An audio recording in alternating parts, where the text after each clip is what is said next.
Halo semuanya, selamat datang di channel Saratusan Cerita Official. Pada kesempatan kali ini, kita akan membahas Fantastic Sword Part 11. Buat kalian yang belum nonton part sebelumnya, silahkan cek di playlist yang telah saya buat atau cek di deskripsi.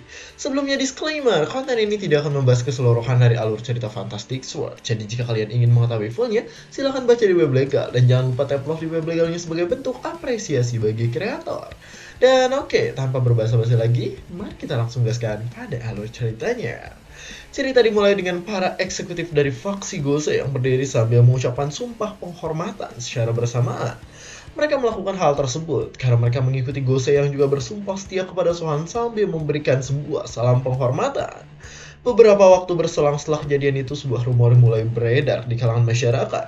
Di dalam sebuah kedai terlihat beberapa orang yang sedang membicarakan sebuah rumor tentang kebenaran dari direbutnya organisasi Gose yang selama ini telah menguasai wilayah Chang'an.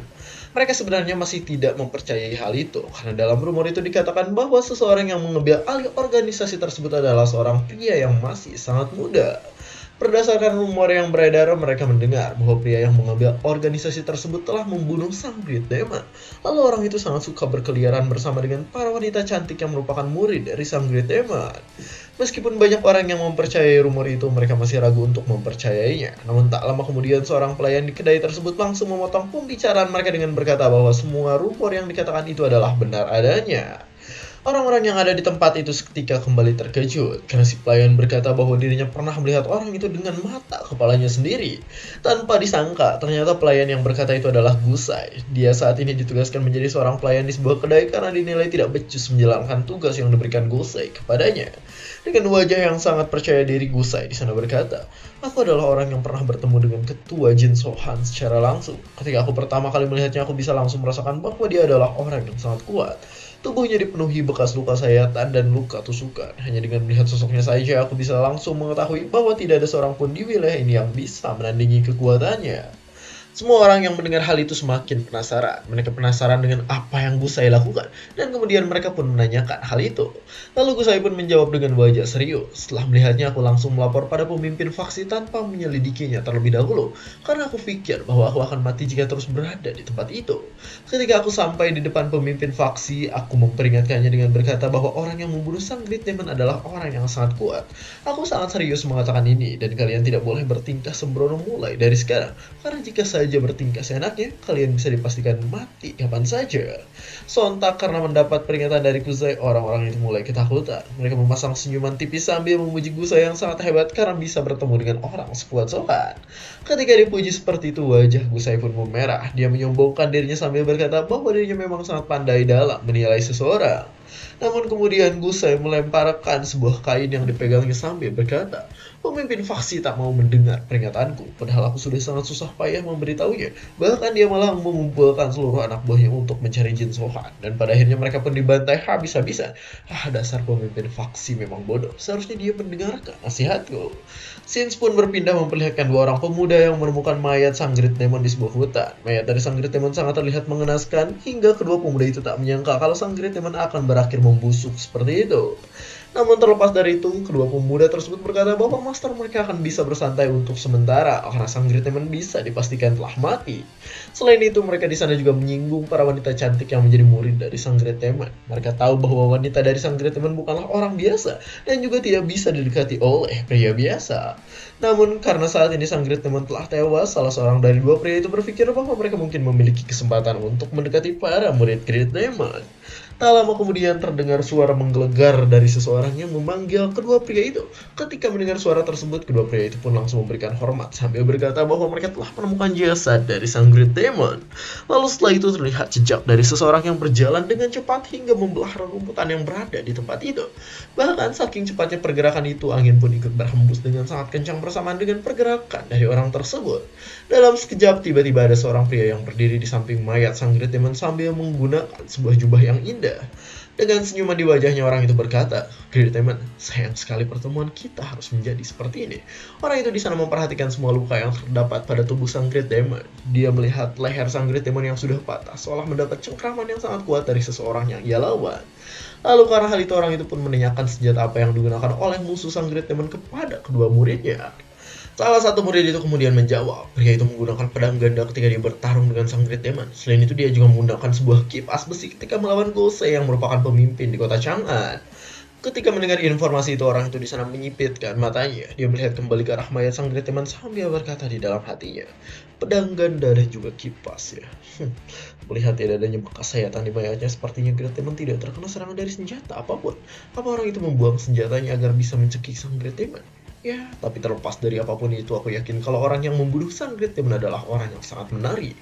Dia di sana terusnya menyeringai ketika berpikir seperti itu, dan kemudian dia pun menanyakan nama dari orang yang membunuh sang Great Demon kepada kedua muridnya.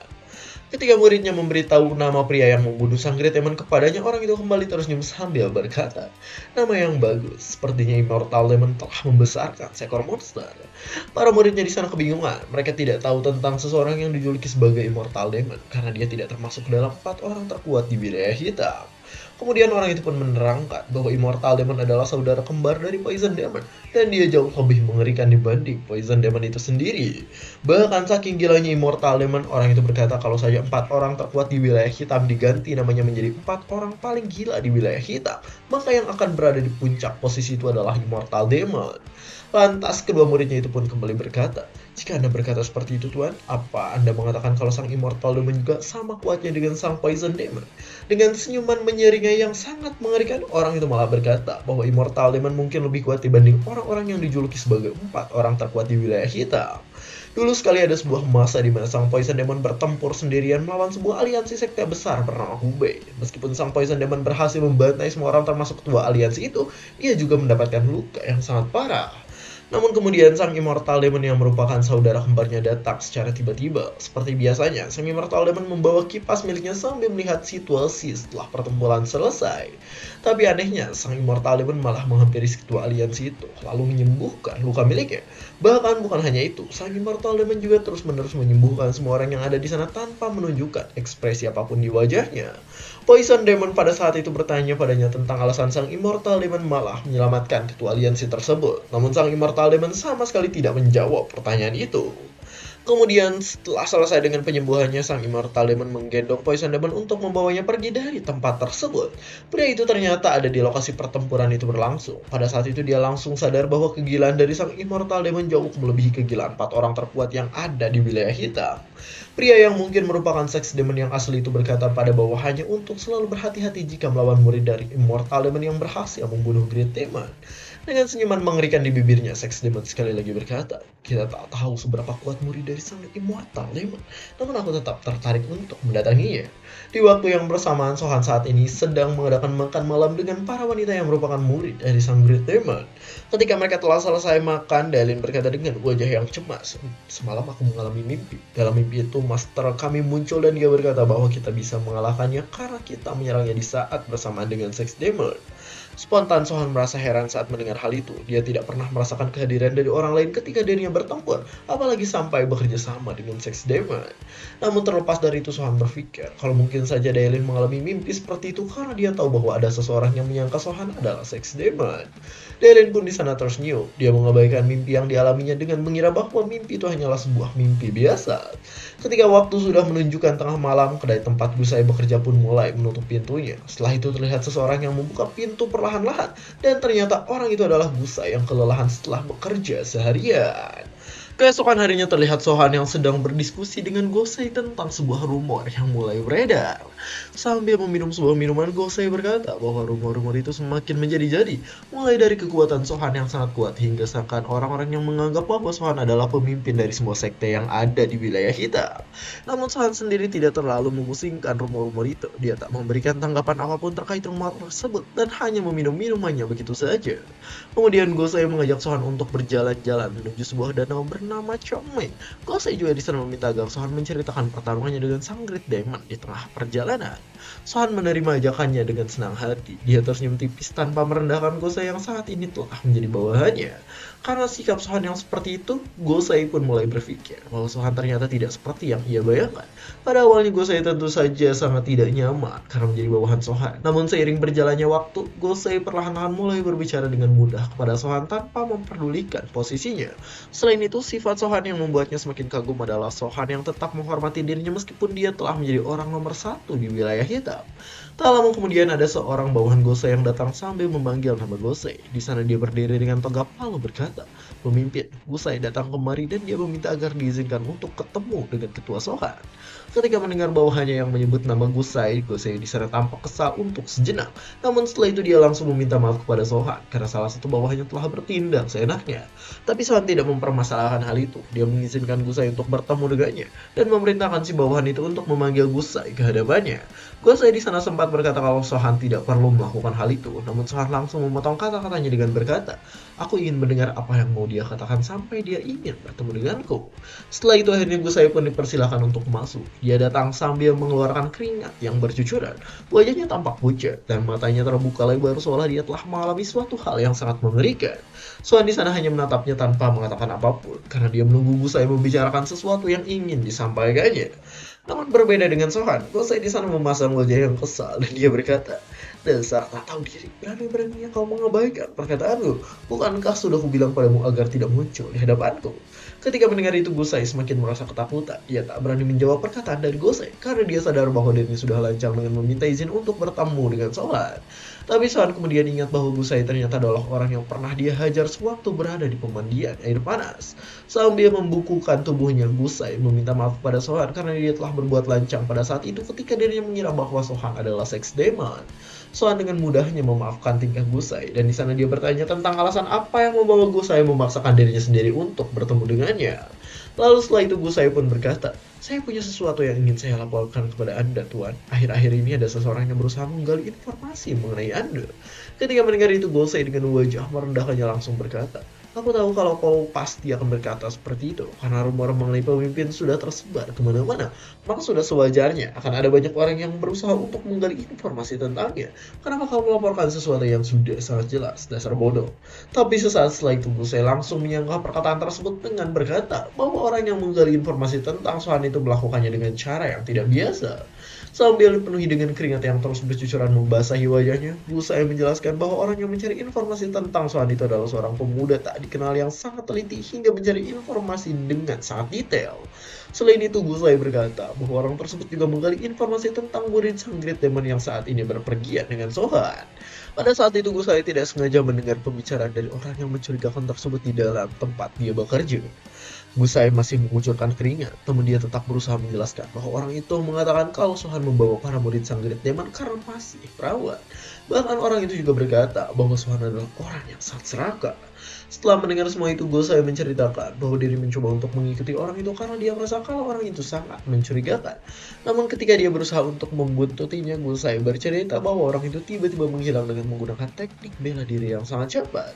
Karena melihat itulah, Gosei pun langsung berinisiatif untuk melaporkan semua hal yang dialaminya kepada Sohan. Namun Sohan masih diam saja. Gosei pun mencoba untuk mengamati suasana kembali dengan melihat kiri dan kanan. Lalu karena tak ada jawaban apapun dari Sohan, keringat yang muncul di wajahnya kembali bercucuran. Dia merapatkan bibirnya dengan mata terbuka karena dia merasa bahwa informasi yang dibawa mungkin tidak terlalu penting menurut Sohan.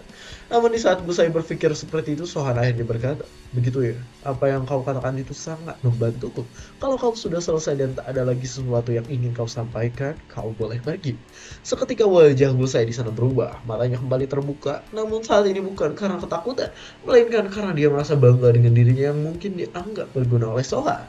Dengan sangat semangat Gosei berkata, "Baik Tuan, terima kasih karena sudah bersedia mendengarkan semua perkataan saya."